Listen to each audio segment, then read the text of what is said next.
ایک شخص نے کلمہ پڑھا تھا ہندوستان میں اور امریکہ نے اس پہ پابندیاں لگائیں.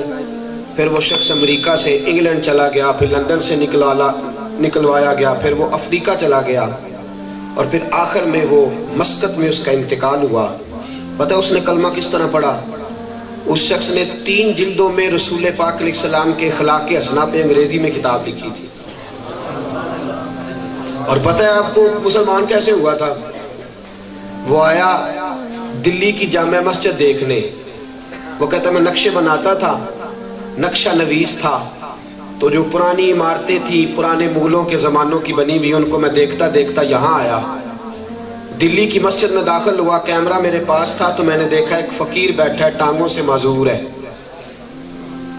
اور وہ دلی کی مسجد کے دروازے پہ بھیک مانگ رہا ہے. وہ شخص کہتا ہے میں نے جیب سے بٹوا نکالا اور $1 نکال کے اس فقیر کو تھمایا, پینٹ میں ڈالنے لگا بٹوا تو بٹوا میرا گر گیا.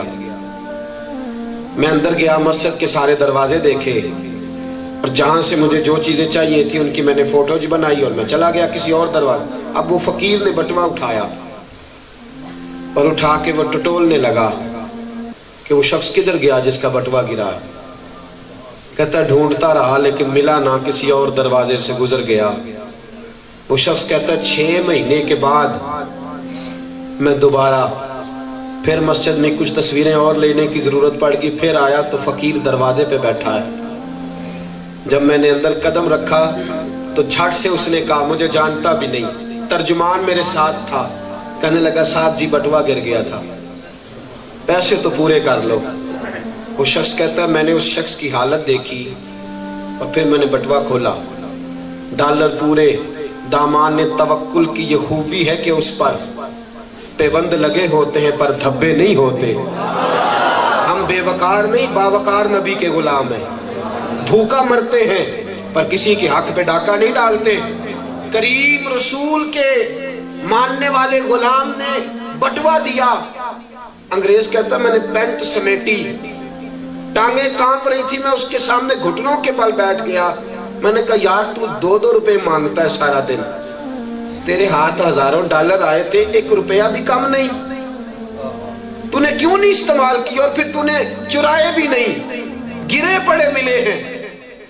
تو فقیر اس انگریز سے کہتا ہے دل میرا کیا تھا میں کھا لوں, پر پھر میرے دل میں خیال آیا تو عیسیٰ کا ماننے والا, میں تو محمد کا غلام ہوں صلی اللہ علیہ وسلم. تو جناب عیسیٰ کا ماننے والا ہے, میں تو کالی زلفوں والے کا نوکر ہوں. کہیں ایسا نہ ہو قیامت کے دن تو اپنے رسول کے پاس جائے اور جا کے کہے کہ آپ کی امت نے میرے امتی کے پیسے دبا لیے تھے اور تیرا رسول تیرا دامن تھام کے میرے نبی کے پاس آئے, مجھے ساری زندگی بھوکا مرنا منظور ہے پر میرے رسول کے بابت کوئی بات کر جائے یہ میں منظور نہیں کرتا. وہ کہتا میں کافر تھا, کلیجے میں کافر کا دل تھا, کبھی نہ رویا تھا, لیکن رسول کے غلام کی بات سن کے میں رویا. میں نے کہا جس نبی کے امتی فقیر ہوں تو باوقار ہوتے ہیں, وہ رسول کتنی عزت والا ہوگا. پڑھاؤ کلمہ میں بھی غلام بن جاتا. دوستو یہ کردار ہے مسلمانوں کا. یاد رکھو تیرا اور میرا کردار رکاوٹ ہے. تقریروں سے انقلاب نہیں آتا, کردار سے انقلاب آتا ہے.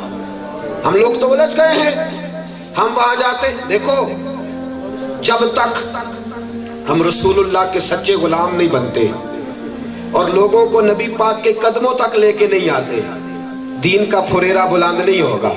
یہ کارٹون امت لخت لخت ہے, ساری امت. افغانستان کی بچیاں کٹ گئی, ہم آرام سے رہے. عراق کے لوگوں کے گلے پہ چلا کے نا انہوں نے بلیڈ, ان کے اندر پٹرول ڈال کے آگ لگائی, ہم خاموش رہے. دوستو لخت لخت امت, اے خاصہ اے خاصان رسول وقت دعا ہے, امت پہ تیری آ کے عجب وقت پڑا. گھسیٹ اپنا آپ, آ جا میرے رسول کے قدموں میں, آ جا, آ جا رسول پاک کی نوکری میں, آ جا, آ جا. لو سنو بات, جو قریب آیا. حضور نکلے ایک دن مدینے, نبی پاک نئے نئے آئے نا, ایک دن حضور نکلے, ایک بوڑھی اماں کھڑی ہے, گٹھڑی باندھی ہوئی ہے. اس کو بہت سارے محدثین نے لکھا ہے اسد الغابہ فی معرفت صحابہ, جو حالات صحابہ پر کتاب ہے اس میں بھی یہ حوالہ موجود ہے. بوڑھی اماں نے گٹھڑی باندھ کے رکھی ہے مدینے کی گلی میں. حضور علیہ السلام تشریف لائے تو حضور نے مسکرا کے فرمایا بڑی بھی کیا بات ہے یہاں کھڑی ہو. سادی عورت سادے لبو لہجے میں کہتی ہے میں نا مدینہ چھوڑ کے میکے جا رہی ہوں اپنے, یہ 2-3 کلومیٹر پہ میرے پیکے ہیں, میں جا رہی ہوں. فرمایا کیا ہوا؟ معاذ اللہ استغفر اللہ. کہنے لگی مجھے پتہ چلا ہے مدینے میں کوئی جادوگر آ گیا ہے, جو اس کے پاس جاتا ہے اسی کا ہو جاتا ہے. پہلی نظریں لوٹ لے ماہی تیرے ہار شنگاراں, تیرے قاتل نین تے ناگن زلفاں پئیاں مارن دوروں ہی ماراں, تے کسے نو کول نہ پھٹکن دیتا تیرے حسن دے پہرے داراں. اور سجنا تو کلہ ہی نہیں ہے تے ہوئے نہیں قتل ہزاراں. نبی پاک صلی اللہ علیہ وسلم سے کہتی ہے حضور پتہ چلا جو ہو جاتا ہے, میں نے نہیں چھوڑنا باپ دادا کا دین. تو حضور نے فرمایا جاتی کیوں نہیں؟ تو جو ہے آپ کی یہاں تو بیٹھی ہے جاتی کیوں نہیں؟ کہنے لگی گٹھڑی وزنی ہے اٹھائی نہیں جاتی, پانڈ وزنی ہے کپڑے زیادہ اٹھائی نہیں جاتے. رسول پاک نے دستے مبارک بڑھایا اور اٹھا کے نا گٹھڑی میرے رسول نے کندھے پہ رکھی. فرمایا چل میں تجھے چھوڑاؤں. سودا لینے کے لیے بازار گئے ہم اور ہاتھ اس کے بکے جس کے خریدار گئے. رسول دیکھو نرخ بازار محبت کا انوکھا ہو گیا, خود خریداروں میں شامل آ کے مولا ہو گیا. حضور آگے آگے, تھوڑی دیر گزری تو حضور نے فرمایا تو آگے لگ جا. کدھر جانا ہے؟ بوڑھی اماں آگے آگے. مدینے سارا گزر گیا, صحرا گزر گیا, چھوٹا سا گاؤں آیا, وہاں کہنے لگی یہ میرا گھر ہے رکھ دے گٹھڑی. حضور نے گٹھڑی رکھی, نبی پاک نے رخ پھیرا تو کہنے لگی نام تو بتا. حضور نے فرمایا چھوڑ دے اماں تجھے تکلیف ہوگی. حضور نے کہتی ہے نہیں تو کسی بڑی ہی پاک ماں کا بیٹا لگتا ہے, تو نے کسی کریم کا دودھ پیا ہے, تو کسی اعلیٰ ہو. سلام تجھ پہ بھی آمنا, تیرے لال پہ بھی درود ہو, تیری گود کتنی عظیم ہے, ملا جس کو ماہ تمام ہے.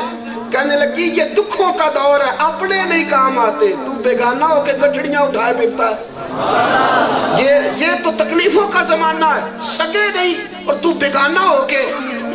تیرے انداز بھی بڑے میٹھے ہیں, تیرے رنگ ڈھنگ بڑے نرالے ہیں, سونیا بتا تو صحیح نام کیا ہے؟ حضور نے فرمایا ماں کام سے غرض ہے نا, تیرا کام ہو گیا, نام کو چھوڑ. میرے رسول کریم صلی اللہ علیہ وسلم نے رخ پھیرا تو پیچھے بھاگی, کہنے لگی سونیا بتا تو صحیح, اتنے تیرے میٹھے بول ہیں میں گردیدہ ہو گئی. وہ کریمہ بول تو صحیح نام کیا ہے کون؟ حضور نے فرمایا اماں میں وہی ہوں جس سے ڈر کے تو بھاگ رہی ہے, میں وہی ہوں جس سے ڈر کے تو بھاگ رہی ہے. ماں پیچھے گئی, اٹھا کے نا گٹھڑی تو زور سے پھر اپنے کندھے پہ پھینکی.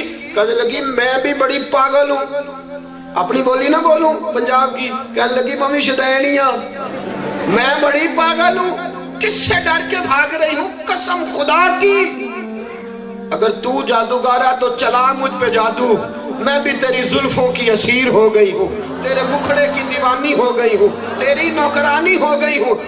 آج سے میں بھی آمنہ کی نوکر اور فاطمہ کی کنیز بن کے گزارا کروں. میں بھی آج سے پوری نوکری کروں گی. میرے کریم رسول جو قدموں کے قریب آیا وہ ہو گیا. ہم رہتے ہیں نا یورپ میں, کبھی کسی کو حضور کی کوئی بات سنائی ہے وہاں؟